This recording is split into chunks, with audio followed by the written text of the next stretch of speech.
Previously on Tiger the Rat. Phew, Polly and Larson.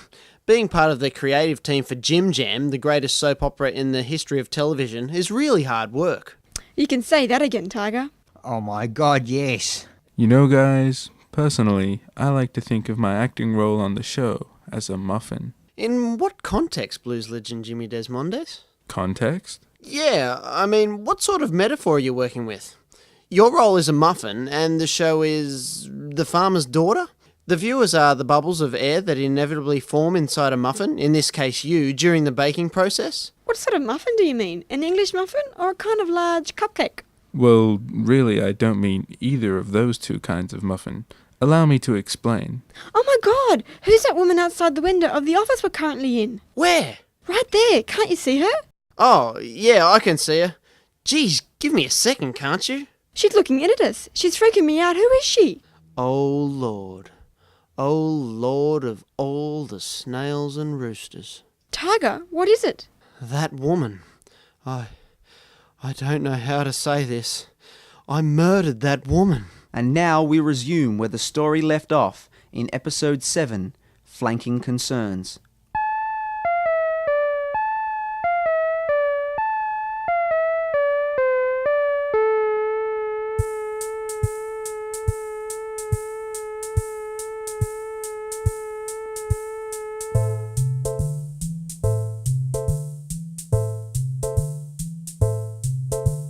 Tiger the rat, Tiger the rat, Tiger the rat, Tiger the rat, Tiger the rat, no, no, no, no, no, no.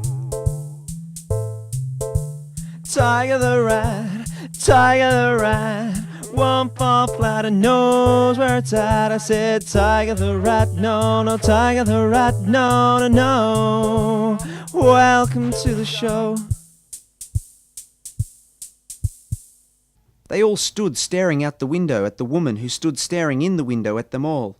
It was a bit of a starefest, really.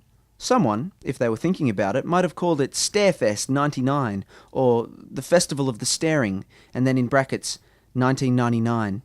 As it was, no one was really thinking about it, so these names remained unthought and unsaid. Excuse me a second. Sure, Larson. Tiger, did you say you murdered that woman? Yes, Polly, I did.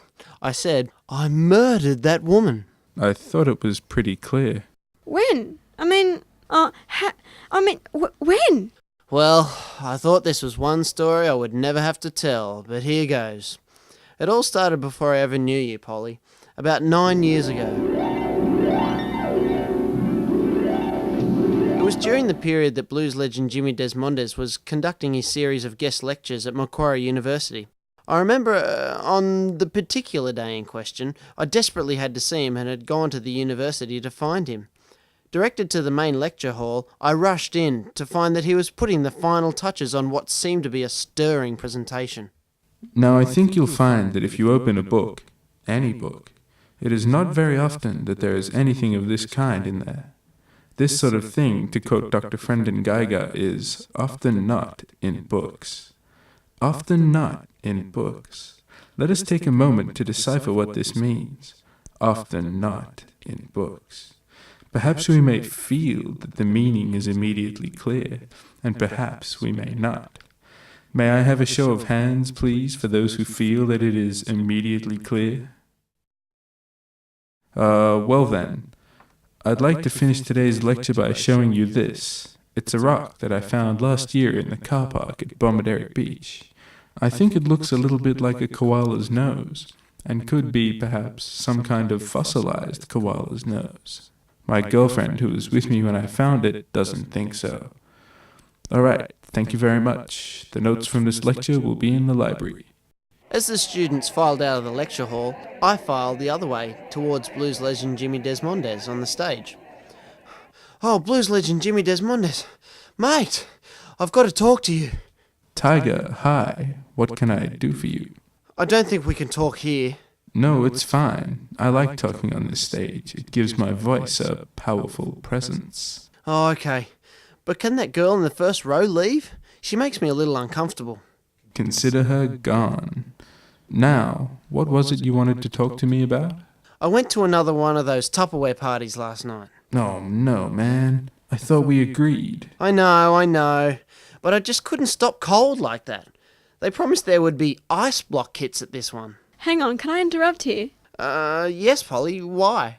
Well, so far the story seems somewhat irrelevant. There haven't been any strange women in it, and there certainly haven't been any murders in it. Well, the way I see it, Polly, you can do one of two things.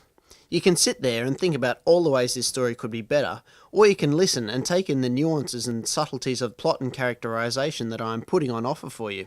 Now, do you want to make your choice? The woman's coming in the door. At the Tupperware party there was a woman who wanted to have a baby with me, but one that she would bring up alone without any help from me. Basically, she just wanted me to be a sperm donor. I didn't know what to think, so I went to talk to blues legend Jimmy Desmondes about it. He didn't know what to think either, and we worried for a while. Then I went to the toilet, because I really needed to go, and when I got back we worried a little bit more. I don't have time to tell you anymore because the woman I murdered 9 years ago is staring at me right in the... Ow! Before Tiger could finish, the woman that he had murdered 9 years ago pushed him over. He landed flat on his ass. Tiger, are you all right? Quick, blues legend Jimmy Desmondes. She's running away. Go after her. Hey, you, come back here. Blues legend Jimmy Desmondes steamed out of the office like an engine powered by the pressure created when water evaporates in a smaller space than would be ideal for said evaporation, in hot pursuit of the strange woman. At the same time, Polly knelt on the ground to help a groggy and disoriented Tiger to his feet. How would this all end? How did Tiger's convoluted story of Tupperware parties and the male feeling of obsolescence in the modern world fit in with this crazy bizatch? All will be revealed next week in another interesting episode of Tiger the Rat, no, no, Tiger the Rat, no, no, no. Ba, ba, ba, ba.